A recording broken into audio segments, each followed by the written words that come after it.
네, 뭐 오랜만에 만났는데 앞뒤로 좀 보면서 다 인사하셨습니다만은 한 번 더 뭐 반갑습니다.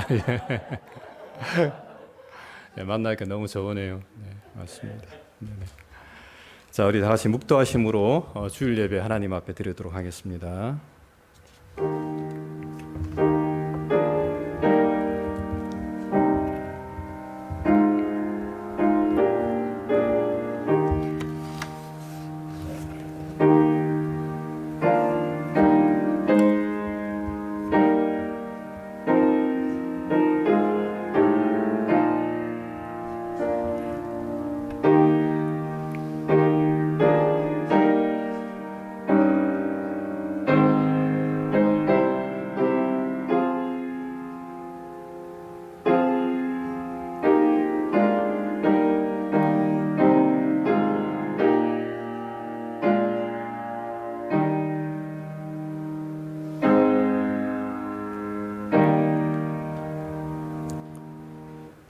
주의 궁정에서 한 날이 다른 곳에서 첫날보다 나은즉 악인의 장막의 거함보다 내 하나님 문지기로 있는 것이 좋사오니 여호와 하나님은 해요 방패시라.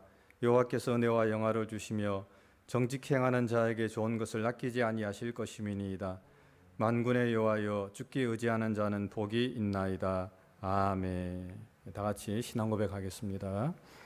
전능하사 천지를 만드신 하나님 아버지를 내가 믿사오며 그 외아들 우리 주 예수 그리스도를 믿사오니 이는 성령으로 잉태하사 동정녀 마리아에게 나시고 본디오 빌라도에게 고난을 받으사 십자가에 못 박혀 죽으시고 장사한 뒤 사흘 만에 죽은 자 가운데서 다시 살아나시며 하늘에 오르사 전능하신 하나님 우편에 앉아 계시다가 저리로서 산자와 죽은 자를 심판하러 오시리라. 성령을 믿사오며 거룩한 공예와 성도가 서로 교통하는 것과 죄를 사하여 주시는 것과 몸이 다시 사는 것과 영원히 사는 것을 믿사옵나이다. 아멘. 예, 찬송가 349장입니다.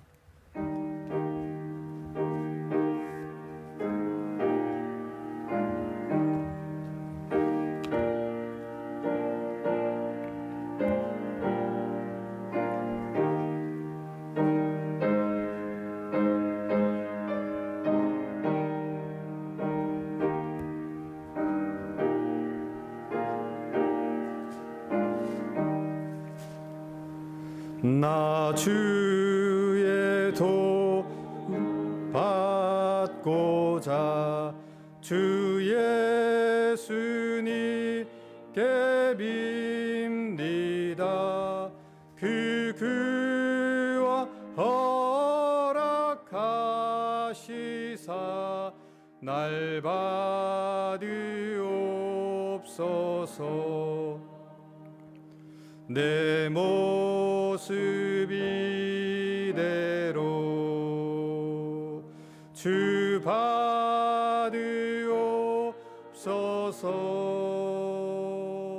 날 위해 돌아가신 주 날 받으옵소서.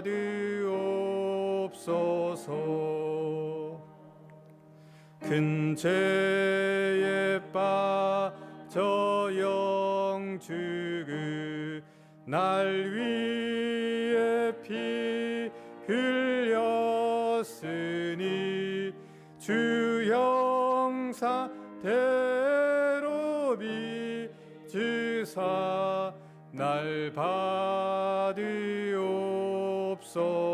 받으옵소서. 내 모습 이대로 주 받으옵소서. 날 위해 돌아가신 주 날 받으옵소서. 내 힘과 열심 약하여 늘 깨어지기 쉬우니 주 이름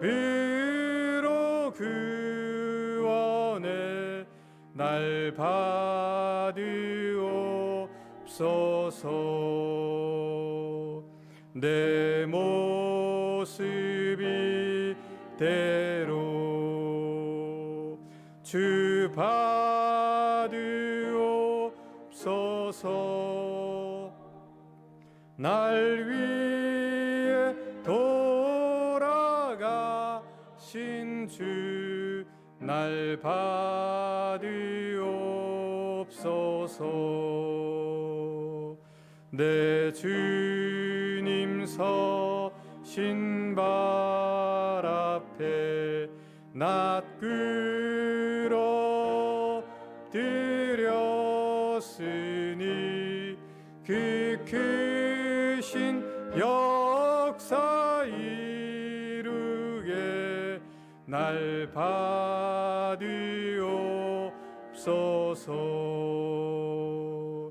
내 모습 이대로 주 받으옵소서. 날 위해 돌아가신 주 날 받으옵소서.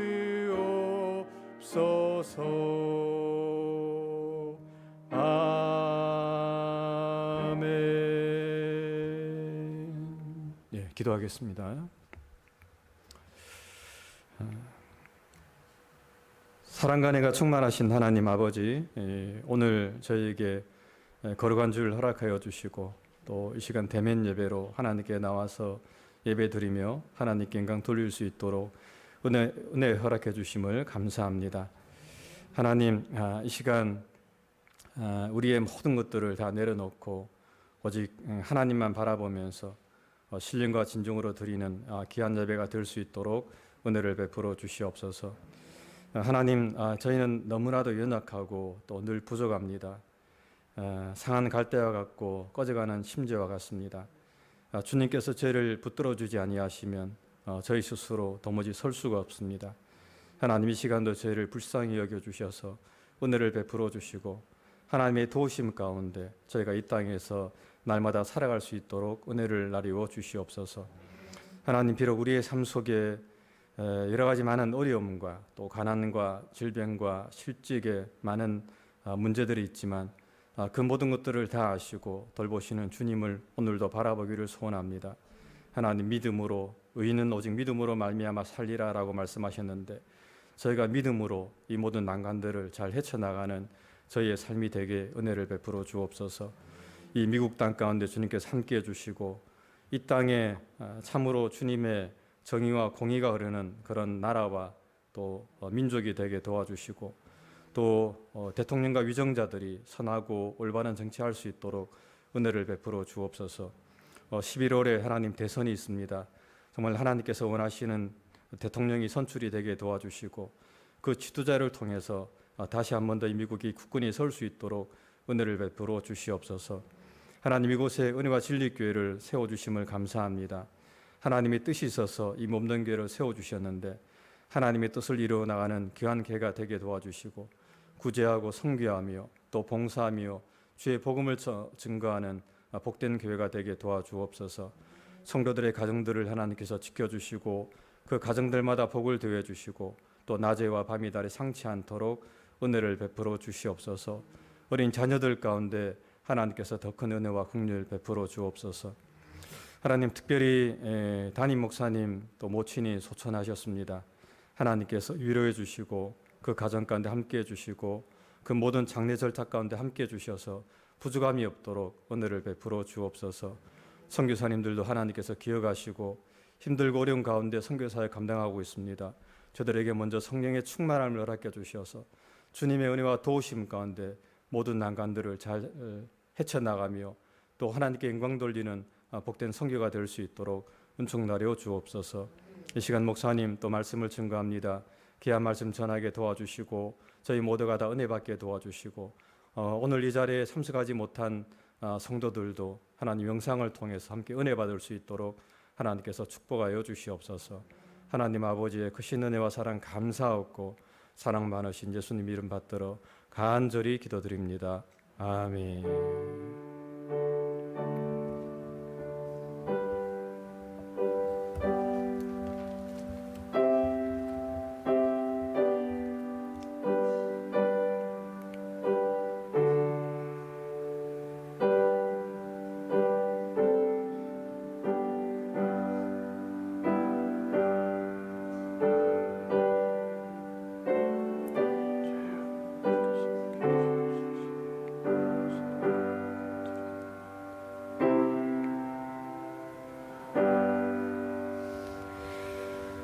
예, 말씀은 요한복음 4장 46절로 54절 말씀입니다. 한 절씩 교독하도록 하겠습니다.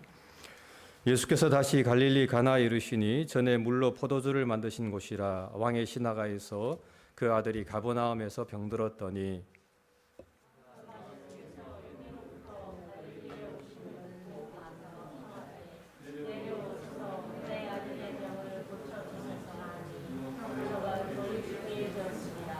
예수께서 가라사대 너희는 표적과 기사를 보지 못하면 도무지 믿지 아니하리라.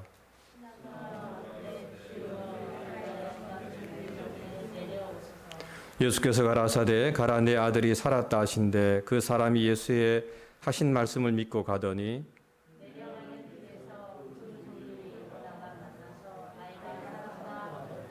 그 낳기 시작한 때를 물은즉 어제 제 칠시의 열기가 떨어졌나이다 하는지라.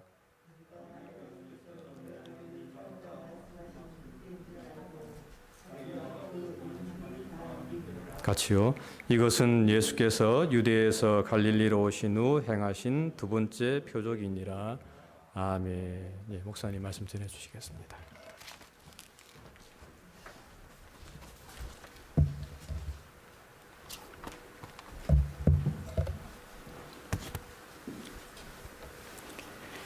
네, 오늘 우리가 요한복음 강의를 계속 이어가면서 이제 두 번째 기적에 대한 이야기를 함께 대하고 있습니다.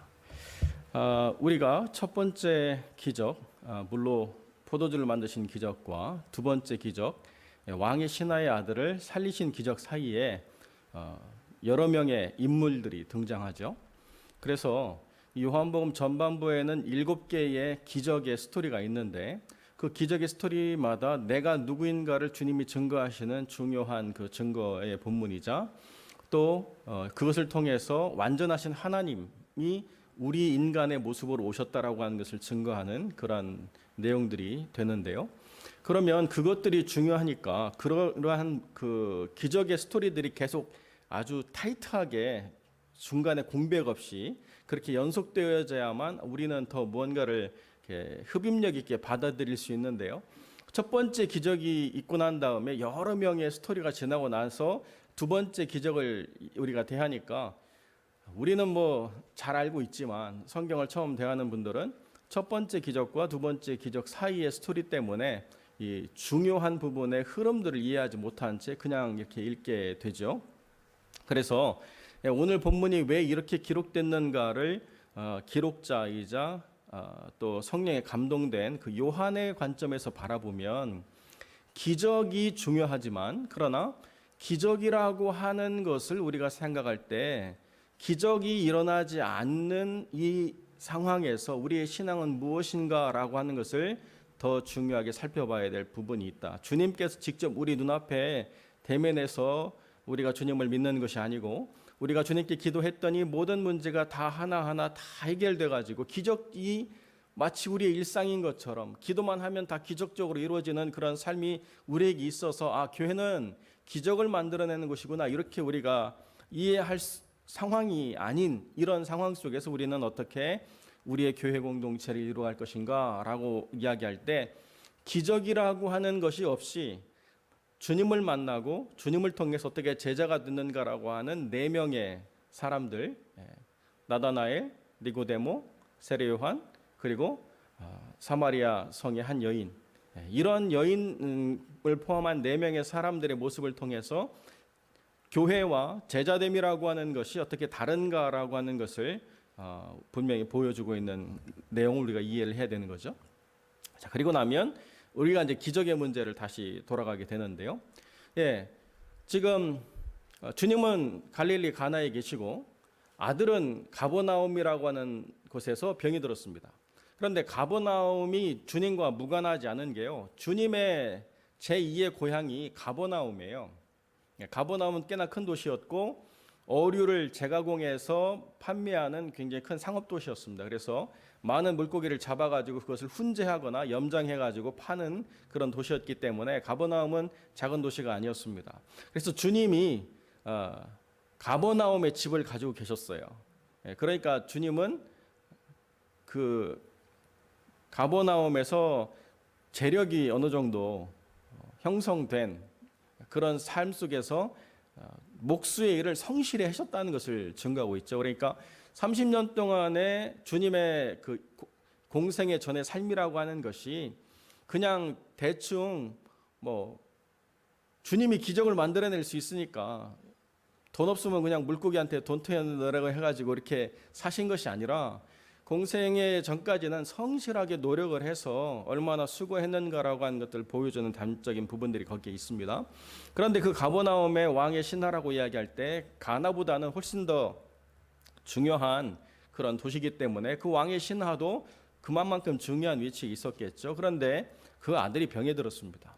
그러니까 가버나움이라고 하는 곳에서 주님이 사셨기 때문에 주님은 가버나움이라고 하는 곳에서 결코 이름 모를 누구가 아니죠. 좌안도가 아니고 유명한 분이 됐다는 거예요. 더 유명해진 것은 예수님께서 유대로 내려가셔가지고 많은 기적들을 행하시고 올라오셨기 때문에 그때 그 절기에 참여해서 내려갔다가 온 사람들의 입을 통해서 우리 동네에 예수라고 하는 그 선지자가 나타났다라고 하는 것이 아주 많이 퍼졌다는 거죠. 그런데 가버나움으로 바로 오셨으면 좋겠는데 가버나움에 오시지 않고 가나로 가셨습니다. 그랬더니 이 왕의 신하가 가버나움에서 가나에 계신 주님을 만나러 그 길을 떠난 거죠. 학자들 얘기로 이것이 한 30km 정도, 25마일 뭐 이 정도 되는 그런 거리인데요. 평지가 아니고 이렇게 점점 올라가는 그런 가파른 길이기 때문에 보통 가버나움에서 가나로 가는 길을 하루에 갈 수 없고 중간에 한번 쉬었다가 가는, 그래서 이틀의 여정으로 생각하고 있습니다. 그런데 이 아버지는 아들이 죽게 생겼으니까요. 얼마나 급한 마음을 가지고 갔겠습니까? 그래서 주님을 만났고 주님을 만나서 우리 아들이 병들었으니 내려가자라고 이야기합니다. 내려가십시다, 주님. 그때 주님이 그 아버지에게 긍휼과 사랑의 언어를 말씀하신 것이 아니라 표적과 기사가 아니고서는 도무지 믿지 않는 사람들이다, 이렇게 아주 폄하를 하세요.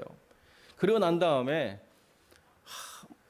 내 아들이 나았다 그냥 말씀만 하시고 도무지 가실 생각을 하지 않는 거죠. 그랬더니 이 신하의 선택이 무엇이었느냐? 주님의 말씀을 일단 믿고 가보자. 가는 도중에 자기 종들을 만나서 언제 나았느냐 물어봤더니 주님이 말씀하실 그때 나았다는 것을 알고 그리고 그 신하와 온 집이 예수를 믿게 되었다라고 하는 사건이 기록되어 있습니다. 이 요한복음의 기적의 사건들은요, 주님이 무언가 결여를 부족을 채우시는 쪽으로 주님의 기적이 항상 발생하는데 거기에 등장하는 사람들이 칭찬을 받는 사람들이 한 명도 없어요. 물과 포도주의 사건에서도 주님이 그렇게 행하실 때 어머니에 대해서 책망하잖아요. 내 때가 아닌데 왜 나로 이런 일을 행합니까? 또 이 신하도 너는 도무지 표적과 기사가 아니고서는 믿지 않는 사람이구나 이렇게 얘기하면서 어떻게 표적과 기사가 배제된 채 주님의 제자가 될 수 있는가? 라고 하는 질문을 던지시면서 그러나 여전히 그 영혼의 절박한 문제에 주님이 외면하시지 않고 그 문제에 답이 될 수 있다라고 하는 것을 분명히 보여주시는 사건으로 그렇게 주님이 이끌어 가신다는 거죠. 자, 그렇기 때문에 주님이 누구인가를 증명하는 데 있어서 기적은 굉장히 중요하지만 우리가 주님을 믿을 것인가에 대해서 기적은 꼭 필요한 것이 아니다. 이게 요한의 강조점이라는 거예요. 주님이 누구이신가를 드러내기 위해서 사인 앤 원더, 표적과 기사라고 하는 것은 필요하지만, 그러나 우리가 주님을 믿음에 있어서 기적이 없이는 또는 표적이 없이는 믿을 수 없다라고 하는 것은 요한의 공동체에 있어서 별로 그렇게 받아들일 수 없는 그런 메시지라는 거죠. 왜 그런가? 요한이 지금 살아가고 있는 그 시대의 삶이라고 하는 것은 우리가 지금 겪는 고통보다 더 어렵고 힘들었다는 거예요.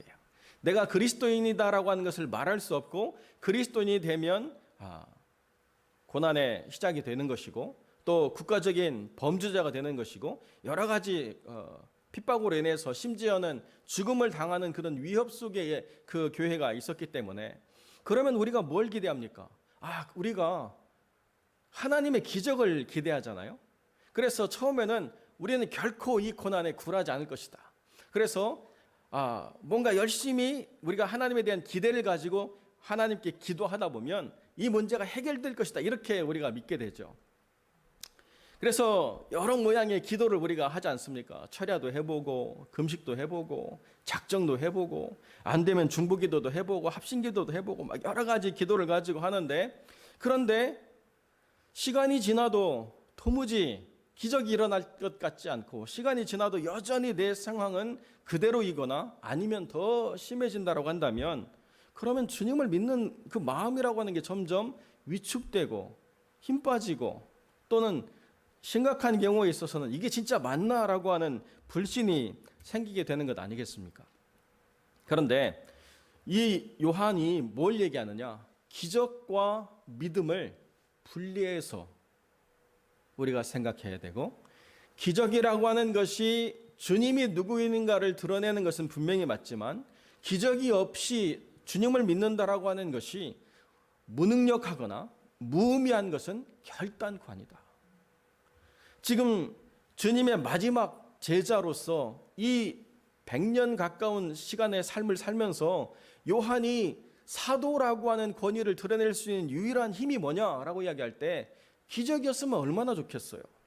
엘리야처럼 막 불을 내리고, 엘리야처럼 비를 멈추게 하고, 엘리야처럼 비를 또 내리게 하는 그런 기적이라고 이야기한다면 얼마나 신앙생활을 우리가 하기가 다이나믹하고 익사이딩하고 아주 재미있고 아주 즐거운 일이 되잖는데, 그런데 그것이 하나도 없이 교회 공동체가 가야 된다고 한다면 너무 믿는 게 퍽퍽하고 답답한 일이 아닌가, 우리가 이렇게 생각이 되는 거죠. 설교를 준비하면서 그 김병년 목사님, 옛날에 그 다큐멘터리에서도 나왔던 목사님의 간증을 다시 한번 어떤 방송에서 해서 보게 됐는데요. 사모님이 개척 10년 차에 애 셋째 낳고 며칠 만에 뇌출혈이 와가지고 쓰러지셨어요. 그래서 그 사모님을 17년째 병간호하면서 목회를 하시는 목사님의 이야기예요. 근데 목사님도 마찬가지죠. 우리가 정말 하나님에 대한 기대를 가지고 열심히 기도하면 하나님께서 기적적으로 내 아내를 일으켜 주실 것이다. 그렇게 열심히 기도하고 그렇게 열심히 부르짖는데요, 도무지 차도가 없는 거죠. 금식하고 기도하고 애쓰다가 이제 아내가 누워있는 발이 좀 따뜻하라고 그렇게 전기 장판을 깔아줬는데, 그게 싸구려에다 오래돼가지고 그게 불이 나서 오히려 화상을 입어가지고 다리 한쪽은 잃고 한쪽은 심하게 비틀린 채로 이렇게 살아야 되는 그런 상황이죠. 그래서 자기가 목회를 그만두려고 처음에 성도들을 모아다가 내가 도무지 목회를 못하겠다. 또 사회자가 묻더라고요. 목사님 능력 없다고 사람들이 욕하지 않습니까? 다행히도 우리 교회는 욕하지 않는다. 그 얘기는 뭐예요? 우리 교회 빼놓고는 그런 소리를 들었다는 얘기죠. 그런데 이 교인들이 와서 그 목사님이 도무지 목회를 못하겠다라고 이야기하는데요, 그 어떤 집사님이 그러더라는 거예요. 목사님이 우리한테 선한 목자를 가르쳐 줬는데, 선한 목자가 뭡니까? 선한 목자가 양을 위해서 목숨을 버리는 목자 아니냐. 그것 말고 또 하나 있지 않습니까? 양의 음성을 듣는다.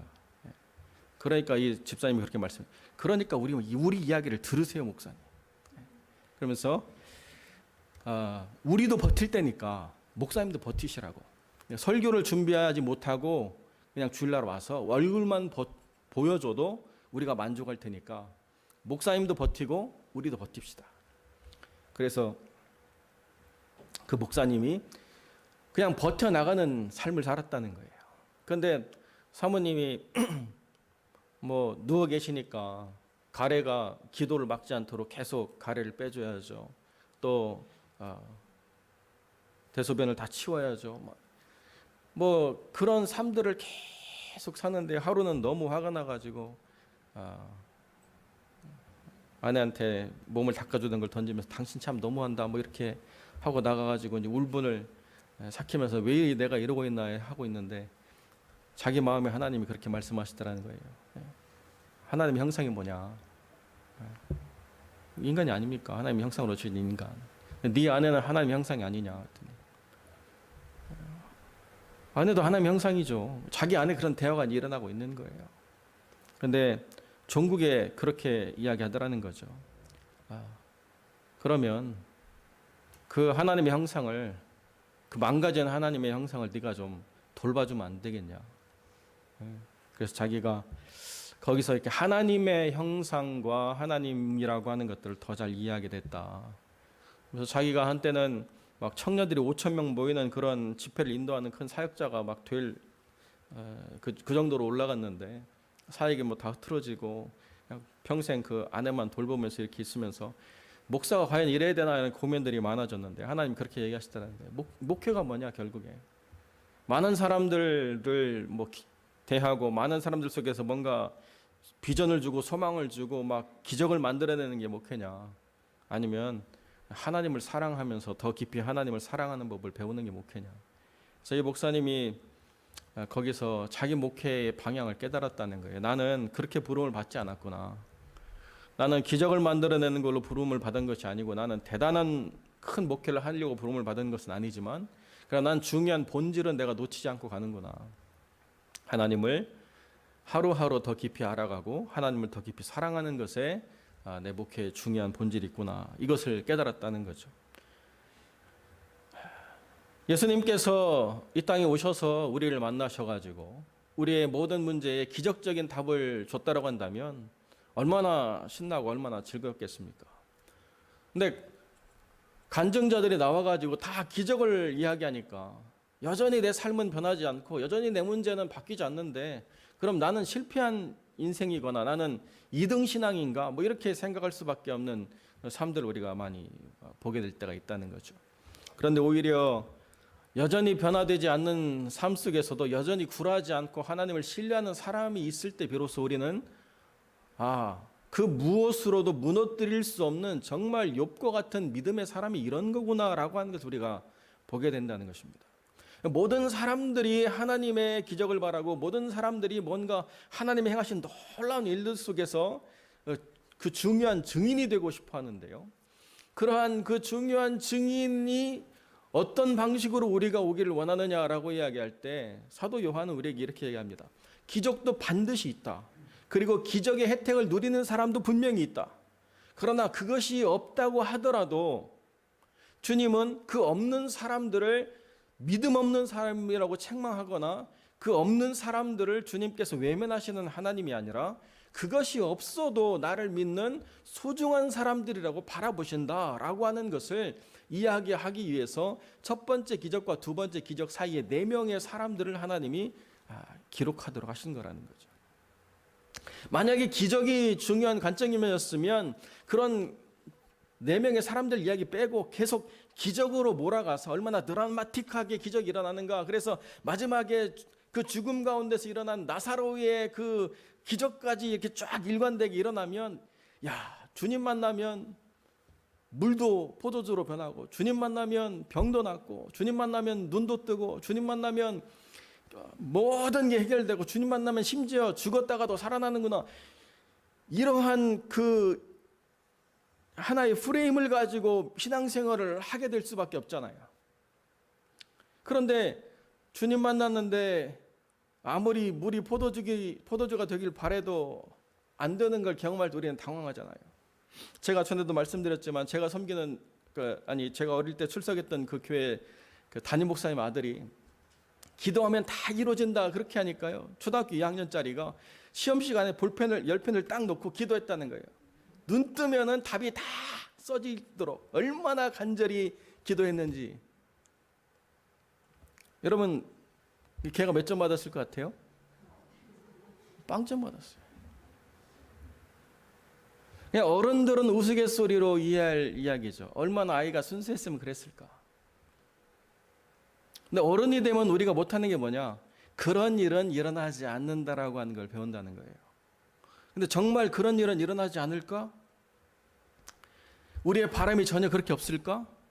근데 정말 우리의 힘과 노력으로 되어지지 않는 순간을 만나게 되면 그런 일이 좀 일어났으면 좋겠다 라고 하는 자기 자신의 내면을 보게 된다는 거죠. 근데 신앙은 그러한 자기 내면과 정직한 대화를 하는 데서부터 시작된다는 거예요.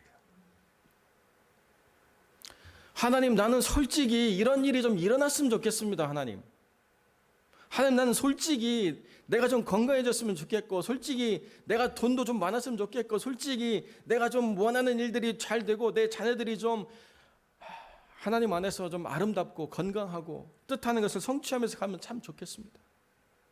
하나님, 내가 원하는 내면의 깊은 곳에 나는 이런 걸 원하고 있습니다. 하나님은 무엇을 원하십니까? 라고 하나님과 분명한 대화를 해야 된다는 것이죠.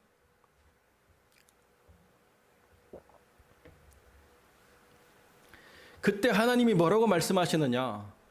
표적과 기사가 없이는 믿을 수 없는 내 자신에게 하나님이 뭐라고 말씀하시느냐? 그 대화를 통해서 나는 어떻게 주님을 따라가는 제자가 될 것인가라고 하는 것을 우리가 발견하게 된다는 것입니다.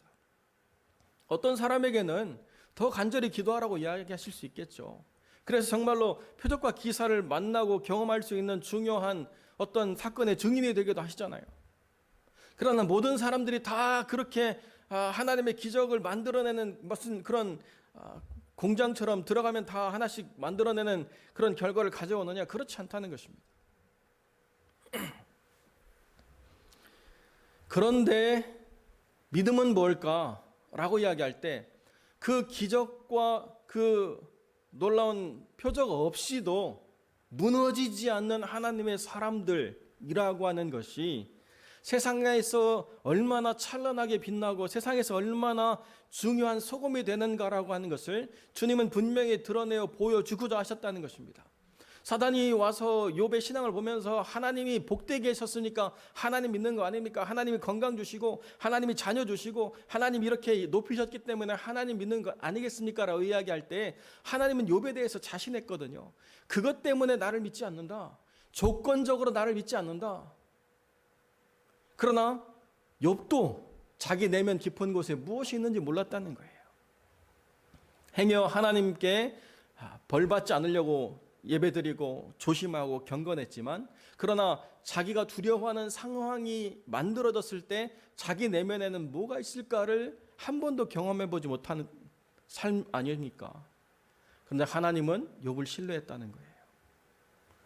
그리고 난 다음에 욥에 많은 고난이 있고 난 다음에 하나님이 뭘 보여주시느냐? 하나님과 사람 사이에 얼마나 큰 차이가 있는가? 아무리 사람이 하나님을 신뢰한다 하더라도 그 신뢰라고 하는 것이 하나님의 창조 질서를 넘어서 무언가 영향을 미칠 수 있는 그런 중요한 요소로서 작용할 수 있는가? 하나도 아니라는 거예요. 그럼에도 불구하고 하나님은 그 영혼을 신뢰하시고 그 영혼에게 회복을 주시고 그 영혼에게 다시 하나님을 더 깊이 경험할 수 있는 중요한 그 고난의 시간들이 바뀌고 변화되는 중요한 때를 주신다는 거죠. 그리고 난 다음에 제가 여러분에게도 말씀드렸고 여러분도 알다시피 귀로만 듣던 하나님을 이제 눈으로 내가 보게 됩니다. 얼마나 생생하게 주님을 경험하는가 라고 하는 것이 얼마나 깊이 있게 자기 내면 속에서 그 감추지지 않는 솔직한 대화들을 가지고 하나님을 만나는가라고 하는 것들을 그대로 보여주게 된다는 거죠. 사랑하는 성도 여러분, 우리가 살아가는 삶에 불편함이 있습니다. 어려움이 있습니다. 또 우리가 원하지 않는 삶의 결과들이 드러날 때가 있습니다. 그렇기 때문에 신앙이 무의미한 것인가? 그렇기 때문에 내가 뭔가 믿고 있는 것이 잘못된 것인가? 그건 아니라는 거예요. 우리가 이해할 수 없는 삶의 순간이 있고 우리가 도무지 원하지 않는 삶의 자리가 있다 하더라도 오히려 신앙은 그 어둠 속에서 더 찬란히 빛날 수 있다라고 하는 것을 말한다는 것입니다. 사도 요한은 그 사마리아 여인의 힘들고 어려운 그 상황을 맨 마지막에 써놓고 난 다음에 바로 왕의 신하의 그 삶을 같이 대비해 놓습니다.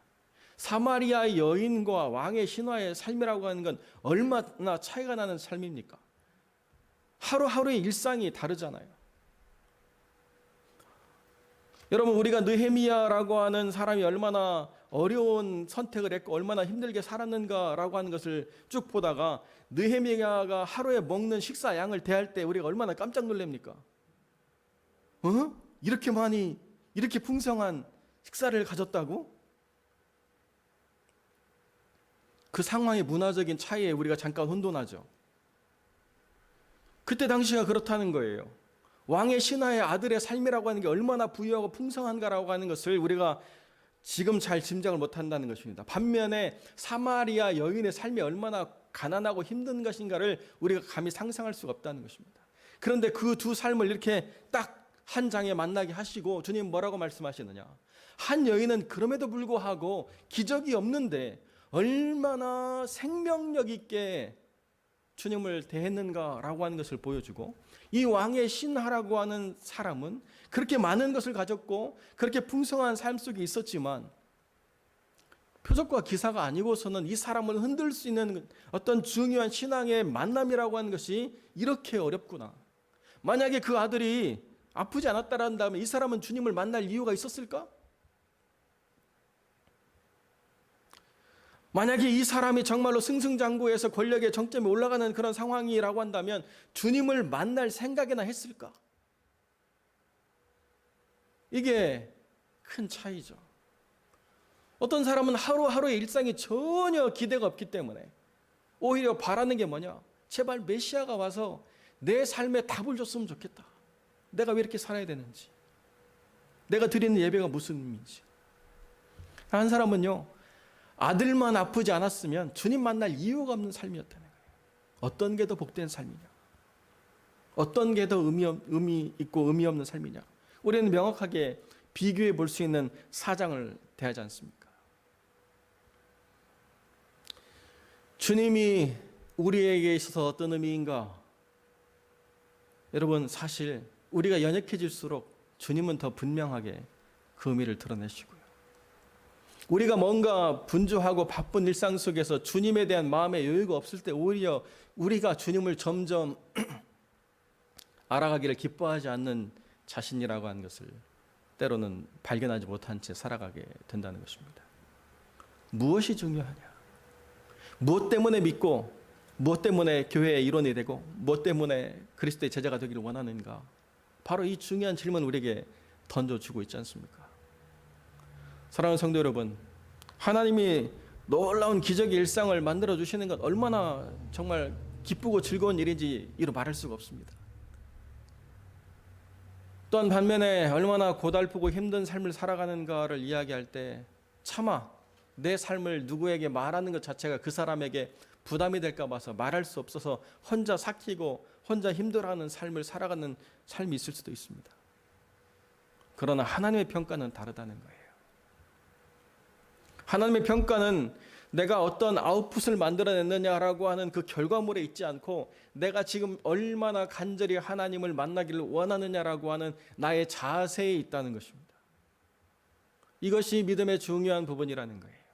나는 어떤 자세로 주님을 만나기를 원하는가? 나는 어떤 자세로 주님을 대하기를 원하는가? 나는 어떤 자세로 주님과 동행하는 삶 속에 있는가? 라고 하는 것이 나는 지금 어떤 결과들을 막 만들어내면서 거기에 만족하고 살아가고 있는가보다 더 중요하다.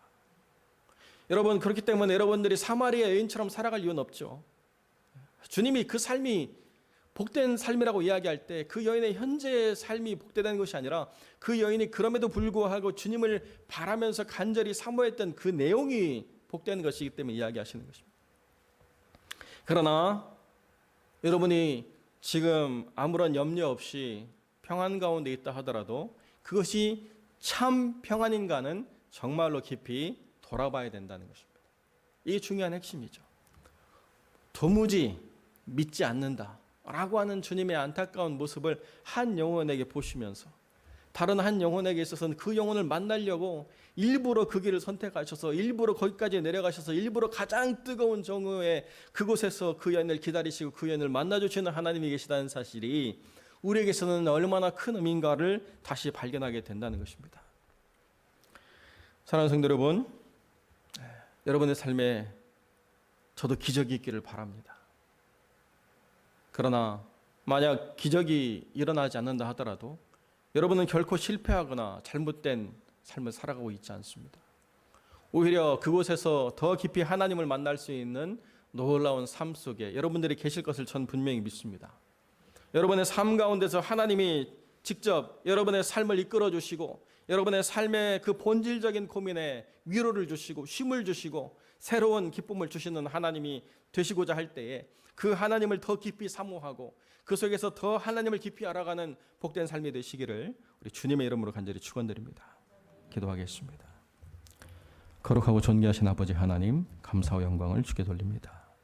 오늘 이 왕의 신하의 아들의 기적이 우리의 삶에 일어나지 않는다 하더라도 우리가 믿음을 가지고 살아갈 이유가 어디에 있는가를 다시 한번 분명하게 보게 되옵나니 무엇 때문에 믿는가라고 하는 것에서 정직하게 자기를 살피고 그 안에서 부끄러움 없이 주님을 만나는 귀한 영혼들 될 수 있도록 하나님 은혜를 베풀어 주시옵소서.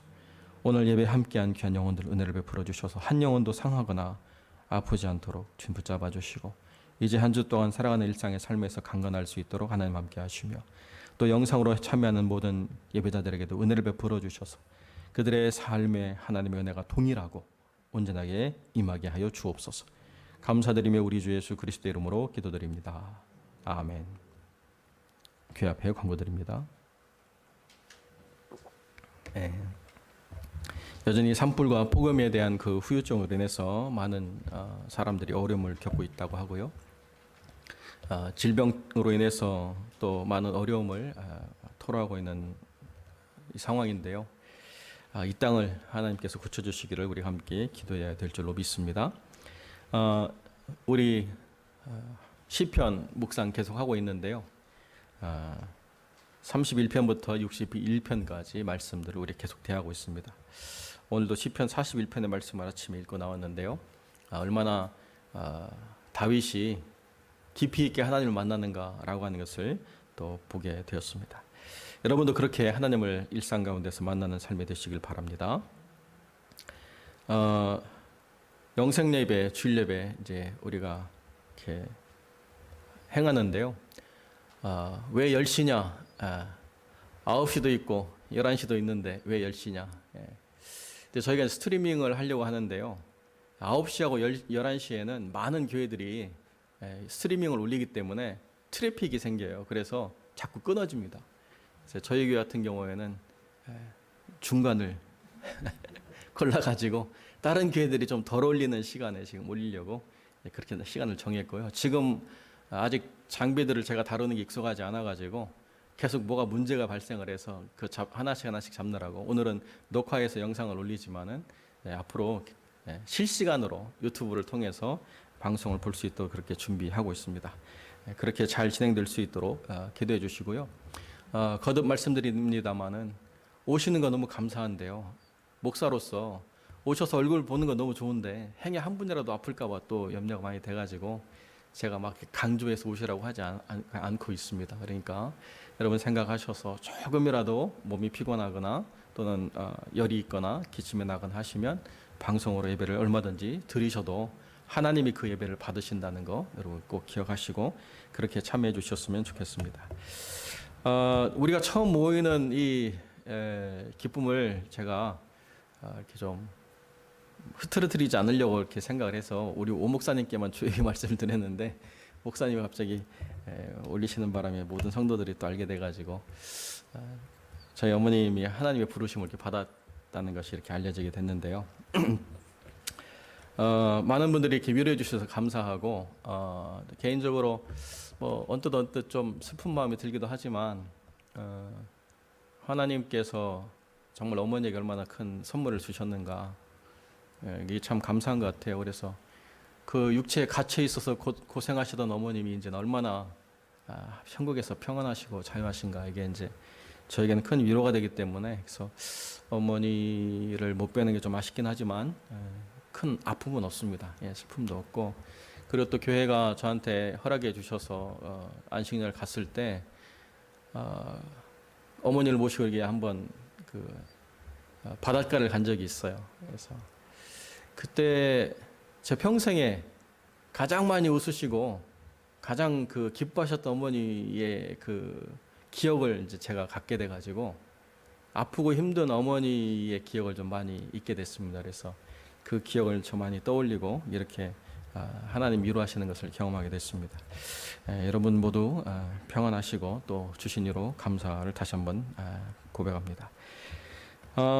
목회자들과 선교사들을 위해서 계속 기도해 주시길 부탁을 드립니다. 태국에서 사역하시는 우리 임경수 선교사님이 얼마나 열심히 사역하시는지요. 전도 집회를 또 하셔가지고 그 우리 교회 절반만한 이런 그 교회에 사람들이 꽉 차가지고 이제 막 전도 집회하는 영상을 올렸어요. 근데 영상을 올리면 또 유튜브 그 카카오톡 메모리가 꽉 차다고 또 그러셔가지고 제가 일단 구두로 말씀을 드리는데요. 일단 한번 올리고 또 원하시는 분들 보시고 지우시면 되겠습니다. 김세현 선교사님은 지금 한국에 계속 머물고 계신데요. 서마산 교회에서 전도 집회를 또 맡아서 집회를 또 하시게 되나 봐요. 그래서 기도를 부탁하셨습니다. 잘 사역하실 수 있도록 기도해 주시고 이태원 선교사님은 이제 또 박상 선교사님 다 선교지로 돌아가셔서 사역하고 계시는 가운데 있습니다. 여러분 계속 기도해 주셔서 하나님 은혜가 있길 소망하고 중국에 사역하시는 우리 노 목사님께서는 아직 중국으로 가셨다는 얘기를 제가 못 들었습니다. 계속 길이 열릴 수 있도록 기도해 주시되 중국이 워낙 지금 살벌한 상황이어가지고 차라리 비거주 사역을 하시는 것이 맞지 않나 이렇게 좀 생각하고 있습니다만 하나님 뜻을 위해서 우리 함께 기도해야 될 줄로 믿습니다. 추가적인 광고 말씀 없으시면 우리 찬송 495장 내 영혼이 은총 입어 우리 함께 찬양드리겠습니다.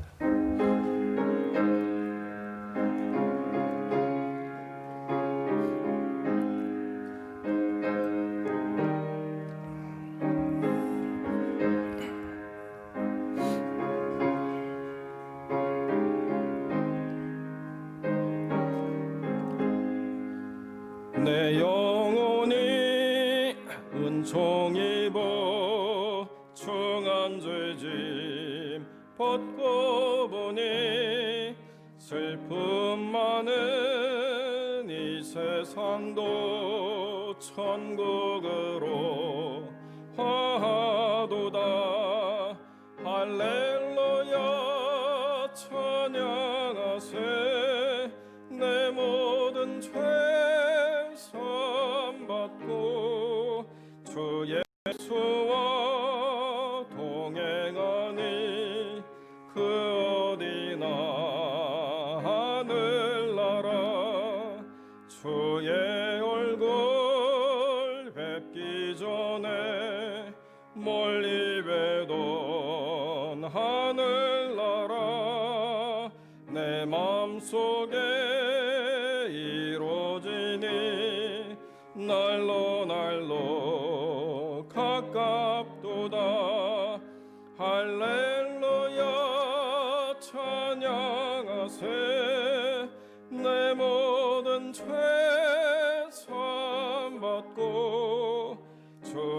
예수와 동행하니 그 어디나 하늘나라 높은 산이 거친 들이 조막이나 궁궐이나 내 주 예수 모신 곳이 그 어디나 하늘나라 할렐루야 찬양하세 내 모든 죄 선받고 주 예수와 동행하니 그 어디나 하늘나라.